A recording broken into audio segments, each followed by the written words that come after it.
بسم اللہ الرحمن الرحیم۔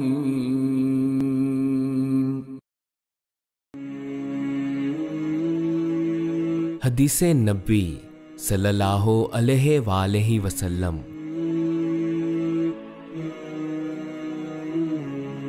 رسول اللہ صلی اللہ علیہ وآلہ وسلم نے فرمایا کہ جب ایک بندہ مسلمان ہو جائے اور اس کا اسلام عمدہ ہو، یقین و خلوص کے ساتھ ہو، تو اللہ اس کے گناہ کو جو اس نے اس اسلام لانے سے پہلے کیا معاف فرما دیتا ہے، اور اب اس کے بعد کے لیے بدلہ شروع ہو جاتا ہے، یعنی ایک نیکی کے عوض 10 گناہ سے لے کر 700 گناہ تک ثواب، اور ایک برائی کا اسی برائی کے مطابق بدلہ دیا جاتا ہے، مگر یہ کہ اللہ تعالیٰ اس برائی سے بھی درگزر کرے اور اسے بھی معاف فرما دے، یہ بھی اس کے لیے آسان ہے۔